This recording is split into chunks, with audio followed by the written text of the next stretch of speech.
Okay, so I'm standing on a wall of rock a couple of 100 feet high, overlooking the Horsetooth Reservoir, so-called because of the rocks that really do resemble horses' teeth that ring the reservoir. They should have called it Shark Tooth. You see, I'm in the foothills of the Colorado Rocky Mountains, just outside of Fort Collins. It's a beautiful July afternoon, and across the way from where I stand, the foothills of the Colorado effing mountains rise up in beautiful slabs of stone and very artfully arranged stands of evergreen trees. All in all, a pretty agreeable set of circumstances, except that standing beside me, except for one nagging detail, and that is standing beside me is my friend Al, his real name, Al Fresco. Okay, I took a little license with that one. And he's telling me to step off the edge of the cliff. Well, come on, Bruce, what are you waiting for? A reprieve from the governor? Listen, Al, how exactly is this supposed to work? Do my feet stay out in front of me? I mean, what keeps me from swinging wildly across the face of the rock until I'm worn down to just a nub, a pit? Look, Bruce, you've got a rope on yourself, and I've got you on belay. Belaying with 2 ropes. Why, you'd hardly be any safer at home on your living room couch. Which is about where I wished I was at that point. Look, Al, I said, do you know what you're asking me to do? Yes, he said. Now do it! I can't, Al. I can't do it. Look, Bruce, you've got to learn to just trust your equipment. No, Al! He pushed me. Son of a... I couldn't believe it. I couldn't believe I wasn't dead. I was still on top of the cliff. Of course, in my mind, I'd gone over the edge all the way down to the bottom, and unlike Kevin, I didn't see that high-speed mini-movie of Bruce's first 23 years. I did see a brief vision, though, and the brief vision was this. A car, a dark sedan, pulls up in front of my parents' house back home in Massachusetts. A man in a dark suit gets out. He walks up to the front door, rings the doorbell. My mother answers the door. Mrs. Marcus? Yes? I'm sorry, but...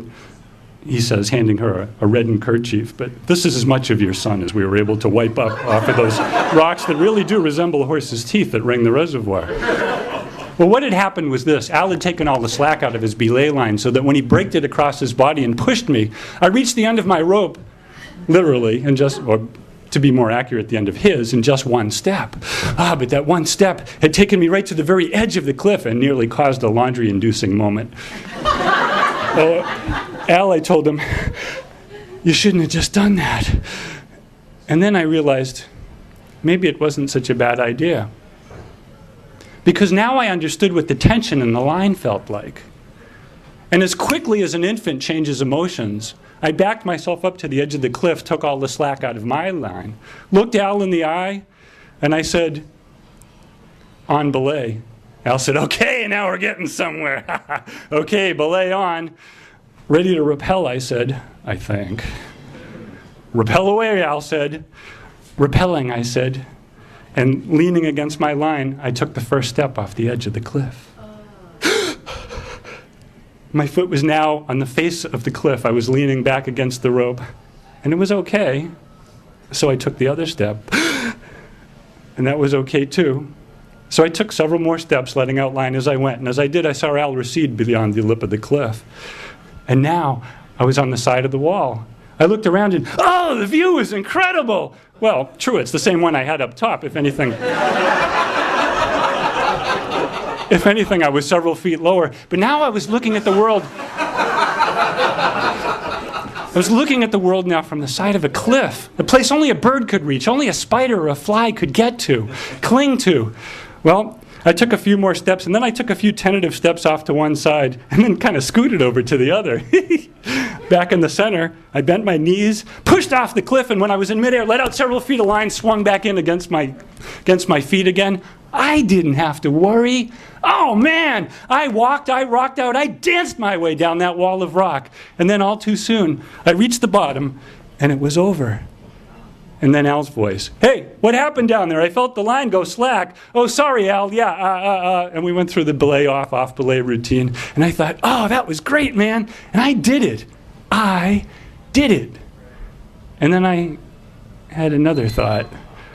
I said, wait a minute, Al? Yeah?